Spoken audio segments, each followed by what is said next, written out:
1974 में एक आदमी ने भारत को थाम दिया था। वो कोई राजा या जनरल नहीं था, बल्कि मैंगलुरु का एक तेज तर्रार ट्रेड यूनियन लीडर था। 20 दर्दनाक दिनों तक देश की जीवन रेखा, उसकी रेलवे खामोश हो गई। करीब 1.7 मिलियन कर्मचारी काम छोड़कर चले गए, जिससे देश की परिवहन व्यवस्था पंगु हो गई और इंदिरा गांधी की सरकार की नींव हिल गई। इस तूफान के केंद्र में एक अकेली विद्रोही आवाज थी, जॉर्ज फर्नांडिस। ये वो व्यक्ति था जिसके प्रति लाखों लोग वफादार थे, एक ऐसा व्यक्ति जो राज्य की मशीनरी को ही रोक सकता था। लेकिन ये आदमी कौन था? एक लड़का जो कभी पादरी बनने वाला था, बॉम्बे के चौपाटी बीच की बेंचों पर सोने से लेकर अपनी पीढ़ी के सबसे शक्तिशाली और डरावने राजनीतिक हस्तियों में से एक कैसे बन गया। यह सिर्फ राजनीतिक शक्ति की कहानी नहीं है, यह संघर्ष, विद्रोह और अपने विश्वासों के लिए लड़ने की भारी व्यक्तिगत कीमत की कहानी है। यह है जॉर्ज फर्नांडिस का दिलचस्प जीवन, वो व्यक्ति जो भारत की निडर आवाज बना।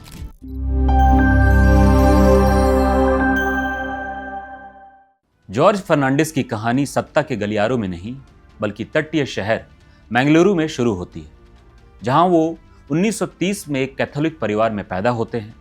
उनका शुरुआती जीवन पहले से तय लग रहा था।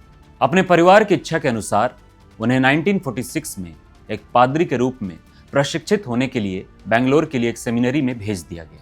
वो एक तेज तर्रार छात्र थे, लेकिन कठोर पदानुक्रम और जो उपदेश दिया जाता था और जो अभ्यास किया जाता था, उसके बीच का स्पष्ट अंतर उन्हें खाने लगा। उन्होंने चर्च की दीवारों के अंदर ऐश्वर्य और आराम देखा, जबकि बाहर लोग भूखे मर रहे थे। न्याय की तीव्र भावना से भरे युवा फर्नांडिस इस पाखंड से अपने तालमेल नहीं बिठा सके। इसलिए 19 साल की उम्र में उन्होंने एक ऐसा निर्णय लिया जिसने उनके जीवन को हमेशा के लिए बदल दिया। उन्होंने सेमिनरी और उस भविष्य को छोड़ दिया जो उनके परिवार ने योजना बनाई थी। यह विद्रोह का उनका पहला कार्य था, एक स्थापित व्यवस्था के खिलाफ एक शांत अवज्ञा। यह निश्चित रूप से उनका आखिरी नहीं था। पादरी पद को पीछे छोड़ने के बाद जॉर्ज फर्नांडिस 1949 में बॉम्बे पहुंचे, जो सपनों और कुचलने वाली वास्तविकताओं का शहर था। उनके पास ना पैसा था, ना कोई कनेक्शन और ना ही घर कहने के लिए कोई जगह। वहां उनकी शुरुआती साल गरीबी में एक क्रूर सबक थे। उन्होंने अपनी रातें चौपाटी बीच की कठोर बेंचों पर बिताई। अक्सर पुलिसकर्मी उन्हें आगे बढ़ने के लिए कहते हुए जगाते थे। बेघर होने और भूख के अनुभव ने शहर के भूले बिसरे और वंचितों के साथ एक अटूट बंधन बनाया। उन्होंने श्रमिक वर्ग के दैनिक संघर्षों, उनके द्वारा झेले जा रहे शोषण और इसके घोर अन्याय को प्रत्यक्ष रूप से देखा। गुजारा करने के लिए उन्होंने एक अखबार में एक प्रूफ रीडर के रूप में काम किया, लेकिन उनका असली बुलावा पाठ को सही करना नहीं था। ये उन अन्याय को ठीक करना था जो अपने चारों ओर देख रहे थे। ये वो साल थे जिन्होंने शोषितों के लिए उनके आजीवन संघर्ष के बीज बोए, जो उनकी अपनी कठिनाई से सींचे गए थे। फर्नांडिस के जीवन को अंततः अपना उद्देश्य तब मिला जब वे समाजवादी आंदोलन के दिग्गजों से जुड़े। महान विचारक डॉक्टर राम मनोहर लोहिया का एक बड़ा प्रभाव था, लेकिन ये अनुभवी ट्रेड यूनियन नेता प्लेसिड डिमेलो थे, जिन्होंने उग्र युवा फर्नांडिस को अपने पंखों के नीचे ले लिया। डिमेलो, जो बेंगलुरु से भी थे, फर्नांडिस में जुनून देखा और उन्हें ट्रेड यूनियनवाद की दुनिया में मार्गदर्शन दिया, और यहाँ फर्नांडिस को अपनी आवाज मिली।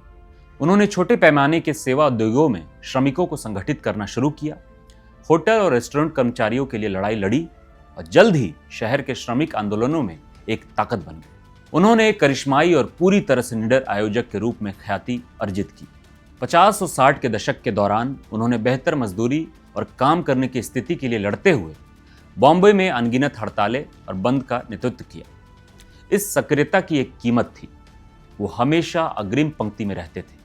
उनके संघ के सदस्य कंपनी सुरक्षा और पुलिस से भिड़ते थे और उन्होंने कई बार में से पहली बार जेल की कोठरी का मुंह देखा, लेकिन जेल ने उन्हें डराया नहीं, इसने केवल उनके संकल्प को और मजबूत किया। वो शक्तिशाली बॉम्बे टैक्सी यूनियंस एसोसिएशन के निर्विवाद नेता बन गए, एक ऐसा समूह जो शहर के परिवहन को घुटनों पर ला सकता था। बॉम्बे के श्रमिक वर्ग के लिए वो एक नायक थे, प्रतिष्ठान के लिए वो एक खतरनाक आंदोलनकारी थे। 1961 में जॉर्ज फर्नांडिस ने सड़क स्तरीय सक्रियता से औपचारिक राजनीति में छलांग लगाई और बॉम्बे म्यूनिसिपल कॉरपोरेशन में एक सीट जीती। पहले दिन से ही उन्होंने यह स्पष्ट कर दिया कि वो वहां किसके लिए थे। उन्होंने सदन को यह मांग करके चौंका दिया कि कार्रवाई अभिजात्य अंग्रेजी के बजाय लोगों की भाषा मराठी में आयोजित की जाए। यह एक प्रतीकात्मक कदम था जिसे उनके समर्थकों ने पसंद किया। उनके करियर ने 1967 में एक राष्ट्र हिला देने वाला मोड़ लिया। संयुक्त सोशलिस्ट पार्टी ने उन्हें बॉम्बे साउथ लोकसभा सीट के लिए चुनाव लड़ने के लिए चुना। उनके प्रतिद्वंदी कोई साधारण राजनेता नहीं थे। उनका मुकाबला कांग्रेस पार्टी के एक दिग्गज सदाशिव कान्होजी पाटिल या एस.के. पाटिल से था। पाटिल एक शक्तिशाली मंत्री थे और हर जगह बॉम्बे के बेताज बादशाह के रूप में जाने जाते थे। इसे डेविड वर्सेस गोलियात की लड़ाई के रूप में प्रचारित किया गया था। कुछ ने ट्रेड यूनियनवादी को कांग्रेस के शक्तिशाली नेता की राजनीतिक मशीन के खिलाफ कोई मौका नहीं दिया, लेकिन उन्होंने शहर के श्रमिक वर्ग पर फर्नांडिस की पकड़ को गंभीर रूप से कम करके आंका। टैक्सी ड्राइवर, होटल कर्मचारी, मजदूर, वे उसकी सेना थे। उन्होंने अथक अभियान चलाया और उनके जोशीले भाषणों ने हजारों लोगों को संगठित किया। जब परिणाम आए तो देश स्तब्ध रह गया। जॉर्ज फर्नांडिस ने 48.5% वोट हासिल करके बेताज बादशाह को हरा दिया था। एस.के. पाटिल का करियर फिर कभी उभर नहीं पाया। जॉर्ज फर्नांडिस चौपाटी की बेंचों का लड़का अब जॉर्ज द जायंट किलर था, एक ऐसा नाम जो जीवन भर उनके साथ रहा। वो राष्ट्रीय मंच पर आ चुके थे। संसद में उनके शानदार प्रवेश के बाद फर्नांडिस का प्रभाव बढ़ता ही गया। 1970 के दशक की शुरुआत तक वो सोशलिस्ट पार्टी के नेता थे, लेकिन उनकी सबसे बड़ी भूमिका अभी बाकी थी। 1973 में वो All India Railways Men's Federation के अध्यक्ष चुने गए। यह सिर्फ एक और उपाधि नहीं थी, इसने उन्हें देश के सबसे बड़े कार्यबल 10 लाख से अधिक रेलवे कर्मचारियों का प्रतिनिधित्व करने वाले एक संघ का प्रभारी बना दिया। भारतीय रेलवे देश की धमनियां थी और जॉर्ज फर्नांडिस का हाथ अब वाल्व पर था। समय महत्वपूर्ण था। 70 के दशक की शुरुआत में भारत एक अव्यवस्था में था। एक आर्थिक संकट, बढ़ती मुद्रास्फीति और बड़े पैमाने पर भ्रष्टाचार ने गहरे जन आक्रोश का माहौल बना दिया। रेलवे कर्मचारियों के लिए समस्याएं विशिष्ट और लंबे समय से थी। कई अभी भी औपनिवेशिक युग के नियमों के तहत काम कर रहे थे, जो उनकी नौकरियों को निरंतर के रूप में वर्गीकृत करते थे, जिससे उन्हें एक मानक 8 घंटे के दिन के बिना दिनों तक काम करने के लिए मजबूर होना पड़ता था। उनका वेतन स्थिर हो गया था, जबकि जीवन यापन की लागत आसमान छू रही थी। वर्षों के विरोध को नजरअंदाज कर दिया गया था। जॉर्ज फर्नांडिस के उनके महासंघ का नेतृत्व करने के साथ उनके पास अंततः एक ऐसा नेता था जो सरकार से सीधे भिड़ने से नहीं डरता था। मई 1974 में जो हुआ वो सिर्फ एक हड़ताल नहीं थी, ये राष्ट्रीय अवज्ञा का एक कार्य था। हड़ताल 8 मई के लिए निर्धारित थी, लेकिन सरकार ने 2 मई की रात को फर्नांडिस और अन्य नेताओं को गिरफ्तार करके एक पूर्वव्यापी कदम उठाया। नाराज होकर श्रमिकों ने काम छोड़ना शुरू कर दिया और 8 मई तक हड़ताल पूरी ताकत से लागू हो गई। अगले 20 दिनों तक भारत एक ठहराव पर आ गया। ट्रेनें अपनी पटरियों पर रुक गई, माल को स्थानांतरित नहीं किया जा सका, देश की पूरी परिवहन व्यवस्था पंगु हो गई थी। ये कोई साधारण विवाद नहीं था। फर्नांडिस ने यह स्पष्ट कर दिया कि यह हड़ताल सीधे प्रधानमंत्री इंदिरा गांधी की सरकार पर लक्षित थी। हड़ताल जंगल की आग की तरफ फैल गई। बॉम्बे में बिजली और परिवहन कर्मचारी टैक्सी ड्राइवरों के साथ एकजुटता में शामिल हो गए। बिहार में हड़ताली कर्मचारियों और उनके परिवार रेलवे पटरियों पर बैठ गए, सरकार को उन्हें हटाने की हिम्मत दिखाते हुए। सरकार की प्रतिक्रिया बातचीत नहीं थी, ये क्रूर बल था। इंदिरा गांधी ने हड़ताल को अपनी सरकार को अस्थिर करने के उद्देश्य से एक राजनीतिक खतरे के रूप में देखा और उन्होंने इसे लोहे के हाथ से कुचलने के लिए कदम उठाया। अनुमान के मुताबिक 20,000 से 50,000 तक हजारों ट्रेड यूनियनवादियों को गिरफ्तार कर जेल में डाल दिया गया था। कई को ऐसे कानून के तहत रखा गया जिनके लिए किसी मुकदमे की आवश्यकता नहीं थी। श्रमिकों को पीटा गया और प्रताड़ित किया गया। फर्नांडिस को खुद गिरफ्तार कर लिया गया और उनके हजारों साथी रेलकर्मियों के साथ जेल में डाल दिया गया। दमन के भारी पैमाने ने अपना असर दिखाया। 27 मई 1974 को हड़ताल वापस ले ली गई। फर्नांडिस ने बाद में बताया कि भारी दबाव में नेतृत्व की एकता टूट गई थी। हड़ताल टूट गई थी, लेकिन इसने राष्ट्र और इंदिरा गांधी पर एक गहरा निशान छोड़ दिया। इस घटना ने उनके सरकार के भीतर असुरक्षा की एक गहरी भावना पैदा कर दी, एक डर जो सीधे तौर पर 1 साल बाद ही उनके द्वारा राष्ट्रीय आपातकाल की घोषणा का कारण बना। जॉर्ज फर्नांडिस लड़ाई हार गए थे, लेकिन उन्होंने राज्य के सत्तावादी पक्ष को उजागर कर दिया था और एक और भी बड़ी लड़ाई के लिए मंच तैयार कर दिया था। 25 जून 1975 की रात को भारत का लोकतंत्र अंधकारमय हो गया। प्रधानमंत्री इंदिरा गांधी ने राष्ट्रीय आपातकाल की घोषणा की, मौलिक अधिकारों को निलंबित कर दिया गया, प्रेस पर सेंसर लगा दिया गया और हजारों राजनीतिक विरोधियों को जेल में डाल दिया गया।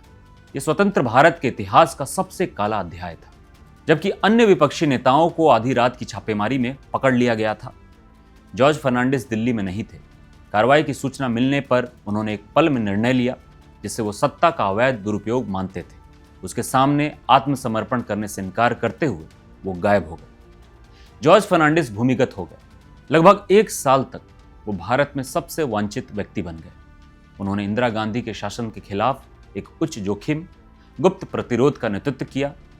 वो शहर दर शहर घूमते रहे, लगातार अपना रूप बदलते रहे, यहाँ तक कि उन्हें शिकार करने वाले विशाल खुफिया नेटवर्क से बचने के लिए पगड़ी और दाढ़ी के साथ एक सीख के रूप में भी खुद को प्रच्छन्न किया। छिपे हुए स्थानों से उन्होंने कार्यकर्ताओं को संगठित किया, भूमिगत समाचार पत्र प्रकाशित किए और लोकतंत्र की भावना को बुझाने से बचाने के लिए काम किया। अवज्ञा के एक अविश्वसनीय कार्य में वो अपने असंतुष्ट पर्चे की प्रतियां सीधे श्रीमती गांधी के कार्यालय में मेल करते थे, जिससे उन्हें पता चलता था कि विपक्ष अभी भी जीवित है। उन पर सरकारी प्रतिष्ठानों के खिलाफ चयनात्मक तोड़फोड़ की योजना बनाने का आरोप लगाया गया था। नुकसान पहुंचाने के लिए नहीं, बल्कि यह संकेत देने के लिए कि प्रतिरोध सक्रिय था और एक भयभीत राष्ट्र को आशा देने के लिए। फर्नांडिस को पकड़ने में असमर्थ राज्य ने अकल्पनीय क्रूरता के एक कार्य में अपना गुस्सा उनके परिवार पर निकाला। 1 मई 1976 को पुलिस ने उनके भाई लॉरेंस फर्नांडिस को बेंगलोर में गिरफ्तार कर लिया। 20 दिनों तक लॉरेंस को हिरासत में रखा गया और भयानक यातना दी गई। उसे क्लबों से तब तक पीटा गया जब तक वो टूट नहीं गए। उसके पैरों पर कोड़े मारे गए और उसे एक चलती ट्रेन के सामने रेलवे ट्रैक पर फेंकने की धमकी दी गई। लक्ष्य सरल और क्रूर था, उसे तोड़ो और उसे अपने भाई के ठिकाने का खुलासा करने के लिए मजबूर करो। लॉरेंस कभी नहीं टूटा। उसने बाद में कहा, मैं जॉर्ज और अन्य को धोखा देने के बजाय मरना पसंद करता। जब उसे अंततः रिहा किया गया तो वो एक शारीरिक और मानसिक मलबे में था, जिसे देखने वाले ने जीवित कंकाल के रूप में वर्णित किया। शासन की क्रूरता यही नहीं रुकी। स्नेहालता रेड्डी, एक बहादुर कार्यकर्ता और कलाकार जो फर्नांडिस के संपर्क में थी, को गिरफ्तार कर लिया गया था। एक पुरानी अस्थमा रोगी होने के कारण उन्हें जेल में उचित चिकित्सा देखभाल से वंचित कर दिया गया और उनकी रिहाई के तुरंत बाद उनकी मृत्यु हो गई। यह आपातकाल की अवहेलना की क्रूर कीमत थी, एक कीमत जो सिर्फ जॉर्ज फर्नांडिस ने नहीं, बल्कि उनके परिवार और उनके सहयोगी ने चुकाई। जाल आखिरकार 10 जून 1976 को बंद हो गया। जॉर्ज फर्नांडिस को कलकत्ता में गिरफ्तार कर लिया गया। उन पर बड़ौदा डायनामाइट केस के नाम से मशहूर मामले में आरोप लगाया गया। सरकार ने उन पर और 24 अन्य लोगों पर सरकारी इमारतों और रेलवे पटरियों को उड़ाने के लिए डायनामाइट की तस्करी करके राज्य को उखाड़ फेंकने की साजिश का आरोप लगाया। कथित साजिश में उस मंच पर बमबारी करने की योजना भी शामिल थी जहां इंदिरा गांधी को बोलना था। जेल में जॉर्ज फर्नांडिस की हथकड़ियों और जंजीरों में बंधी हुई, लेकिन उनकी मुट्ठी अवज्ञा में उठी हुई छवि आपातकाल विरोधी आंदोलन के सबसे प्रतिष्ठित प्रतीकों में से एक बन गई। उनकी जेल की कोठरी से उनकी प्रसिद्ध घोषणा एक खामोश राष्ट्र में गूंज उठी, जो जंजीरें हम पहनते हैं वो पूरे राष्ट्र के प्रतीक हैं, जिसे जंजीरों और बेड़ियों में जकड़ दिया गया है। अदालत से उन्होंने अपने कार्यों का एक शक्तिशाली बचाव किया। उन्होंने मजिस्ट्रेट से कहा, तानाशाही मनुष्य की आत्मा पर हिंसा करती है, इससे लड़ना सभी मनुष्यों का एक अहरणीय अधिकार बना हुआ है। उन्होंने अपनी बेगुनाही बरकरार रखी, ये तर्क देते हुए कि सभी सबूत राज्य द्वारा मनगढ़ंत थे। उनके मामले ने अंतर्राष्ट्रीय निंदा को आकर्षित किया और जर्मनी, नॉर्वे और ऑस्ट्रिया के विश्व नेताओं ने इंदिरा गांधी को संदेश भेजकर उन्हें नुकसान न पहुंचाने की चेतावनी दी। लेकिन अपनी जेल की कोठरी से भी फर्नांडिस अटूट रहे। अन्य विपक्षी नेताओं से लड़ाई जारी रखने का आग्रह किया। 1977 की शुरुआत में एक चौंकाने वाली गलत गणना में इंदिरा गांधी ने आम चुनाव बुलाए, ये सोचकर कि वो अपने शासन को वैध बना सकती है। वो गलत थी। भारतीय लोगों ने आपातकाल की भयावहता को नहीं भुलाया था और एक ऐतिहासिक भूस्खलन में उन्हें सत्ता से बाहर कर दिया। विपक्षी समूहों के गठबंधन जनता पार्टी ने जीत हासिल की। जॉर्ज फर्नांडिस, जो अभी भी जेल में थे और बड़ौदा डायनामाइट केस में मुकदमे का सामना कर रहे थे, ने मुजफ्फरपुर निर्वाचन क्षेत्र से अपनी कोठरी से चुनाव लड़ा। उनका अभियान इतिहास की किताबों के लिए था। उनके समर्थक लोगों के पास एक उम्मीदवार के साथ नहीं, बल्कि जंजीरों में उनकी एक तस्वीर के साथ गए। उनके बलिदान का एक शक्तिशाली प्रतीक, परिणाम एक बड़ी जीत। वो अभी भी एक राजनीतिक कैदी रहते हुए संसद के लिए चुने गए। जनता पार्टी के सत्ता में आने के साथ उनके खिलाफ आरोप हटा दिए गए और वो एक राष्ट्रीय नायक के रूप में जेल से बाहर चले गए। उन्हें नई सरकार में उद्योग मंत्री नियुक्त किया गया, एक ऐसे कदम में जो उनके अटूट बहुराष्ट्रीय विरोधी रुख का संकेत था। उनके पहले कृत्यों में से एक निवेश उल्लंघन के लिए कॉरपोरेट दिग्गजों कोका कोला और IBM को भारत से बाहर निकालना था। विद्रोही अब सत्ता में था, जो राष्ट्र को फिर से बनाने के लिए तैयार लग रहा था। लेकिन एक कट्टर समाजवादी से एक सरकारी मंत्री तक की यात्रा ने उन गहरे विरोधाभासों को उजागर करना शुरू कर दिया जो उनके बाकी करियर को परिभाषित करेंगे। जनता सरकार सुविधा का एक गंदा गठबंधन आंतरिक कलह से ग्रस्त थी और 3 साल से भी कम समय में ढह गई। इसके बाद हुए राजनीतिक अराजकता में फर्नांडिस ने एक ऐसा मोड़ लिया जिसने उनके कई पुराने साथियों को चौंका दिया। 1994 में उन्होंने समता पार्टी की सह स्थापना की। इसके तुरंत बाद इस नए समाजवादी संगठन ने अकल्पनीय काम किया। यह भारतीय जनता पार्टी का एक प्रमुख सहयोगी बन गया, जो एक दक्षिणपंथी हिंदू राष्ट्रवादी पार्टी थी, जो फर्नांडिस द्वारा लड़ी गई हर चीज के पूर्ण वैचारिक विरोध में खड़ी थी। तो क्यों जिस व्यक्ति ने धर्मनिरपेक्षता और श्रमिकों के अधिकारों का समर्थन किया, उसने हिंदू राष्ट्रवाद में निहित पार्टी के साथ गठबंधन क्यों किया? पत्रकार राम बहादुर राय ने कहा, वो कम्युनिस्ट नहीं हो सकते थे, वो कांग्रेस में नहीं हो सकते थे। भाजपा वो विकल्प था जिसे उन्होंने चुना। फर्नांडिस के लिए ये एक राजनीतिक रूप से प्रासंगिक बने रहने और कांग्रेस पार्टी से लड़ने के लिए एक व्यवहारिक विकल्प हो सकता है, जिसे वो अभी भी आपातकाल के बाद मुख्य दुश्मन के रूप में देखते थे। लेकिन उनके कई समर्थकों के लिए यह उनके मूल सिद्धांतों का एक अक्षम्य विश्वासघात था। ऐसा लग रहा था विद्रोही खेल में बने रहने के लिए अपने वैचारिक शत्रुओं के साथ भोजन करने को तैयार था। इस विवादास्पद गठबंधन ने उन्हें सत्ता के केंद्र में वापस ला दिया। जब प्रधानमंत्री अटल बिहारी वाजपेयी के नेतृत्व में भाजपा के नेतृत्व वाले राष्ट्रीय जनतांत्रिक गठबंधन ने जीत हासिल की, तो जॉर्ज फर्नांडिस को भारत का रक्षा मंत्री नियुक्त किया गया, एक ऐसा पद जो उन्होंने 1998 से 2004 तक संभाला। अंतिम बाहरी व्यक्ति अब देश की सेना का प्रभारी था। उनका कार्यकाल उतना ही घटनापूर्ण था जितना कि विरोधाभासी। वो एक अविश्वसनीय रूप से व्यवहारिक मंत्री थे। उन्होंने सैनिकों से व्यक्तिगत रूप से मिलने और उनकी क्रूर परिस्थितियों को समझने के लिए दुनिया के सबसे ऊंचे युद्ध क्षेत्र सियाचिन ग्लेशियर के 18 अभूतपूर्व दौर किए। वो आम सैनिक के प्रति अपनी गहरी सहानुभूति के लिए जाने जाते थे। प्रसिद्ध रूप से 2 नौकरशाहों को सियाचिन भेजकर खुद ठंड का अनुभव करने के लिए भेजा, जब उन्होंने स्नो बाइक खरीदने के लिए एक फाइल में देरी की। लेकिन इस अवधि में उनके कुछ लंबे समय से चले आ रहे विश्वासों का पूर्ण उलटफेर भी देखा गया। रक्षा मंत्री के रूप में उन्होंने 1998 में पोखरण में भारत के परमाणु परीक्षणों की देखरेख की, उन हथियारों का मुखर समर्थन किया जिनके खिलाफ उन्होंने जीवन भर अभियान चलाया था। उन्होंने 1999 में पाकिस्तान के साथ कारगिल युद्ध के दौरान भी मंत्रालय का नेतृत्व किया। आजीवन शांतिवादी अब एक परमाणु सशस्त्र राज्य के लिए युद्धकालीन रक्षा मंत्री थे। कार्यालय में उनका समय भी विवादों से घिरा रहा। उन्होंने मार्च 2001 में तहलका कांड के बाद संक्षिप्त रूप से इस्तीफा देने के लिए मजबूर किया गया था, एक अंडरकवर स्टिंग जिसने रक्षा सौदों में कथित भ्रष्टाचार को उजागर किया था।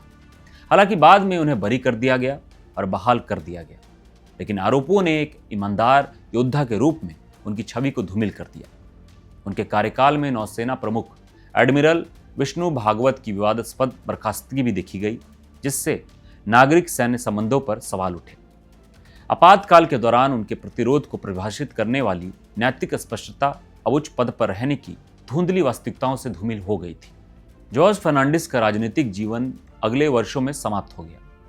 उन्होंने 2009 में राज्यसभा में अंतिम कार्यकाल पूरा किया, लेकिन 1 साल बाद सार्वजनिक जीवन से सेवानिवृत्त हो गए, क्योंकि वो अल्जाइमर और पार्किंसंस रोग से पीड़ित होने लगे। 29 जनवरी 2019 को उनका निधन हो गया और उन्होंने एक ऐसी विरासत छोड़ी जो आधुनिक भारत की तरह ही जटिल और विरोधाभासी थी। तो असली जॉर्ज फर्नांडिस कौन थे? क्या वो निडर ट्रेड यूनियनवादी थे जो बॉम्बे के समुद्र तटों पर सोते थे और एक सरकार को घुटनों पर ला देते थे? वो वीर भगोड़ा जिसने तानाशाही से लड़ने के लिए सब कुछ जोखिम में डाल दिया? या वो व्यवहारिक राजनेता जिसने दक्षिण पंथियों के साथ गठबंधन करने के लिए अपने आदर्शों से समझौता किया? सच तो यह है कि वो सब थे। उनका जीवन इस बात का प्रमाण था कि राजनीति संभव की कला है और अक्सर नैतिक रूप से जटिल होती है। जब उनसे पूछा गया कि राजनीति उनके लिए क्या मायने रखती है, तो उन्होंने एक बार बस जवाब दिया, लोग। वो जनता के आदमी थे, एक अस्थायी विद्रोही, तब भी जब वो सत्ता के सर्वोच्च पदों पर बैठे थे। एक संघर्षरत युवा से भारत की निडर और अक्सर विवादास्पद आवाज तक की उनकी यात्रा, अटूट विश्वास, गहरे विरोधाभासों और भारत के लिए उनके दृष्टिकोण के लिए एक अथक लड़ाई की कहानी है। अगर आपको ये कहानी दिलचस्प लगी तो भारतीय इतिहास में और गहरी जानकारी के लिए हमारे चैनल को सब्सक्राइब करना सुनिश्चित करें और हमें टिप्पणियों में बताएं आपको क्या लगता है कि जॉर्ज फर्नांडिस की सबसे अस्थायी विरासत क्या है, विद्रोही या मंत्री। हम आपके विचार सुनना पसंद करेंगे। धन्यवाद।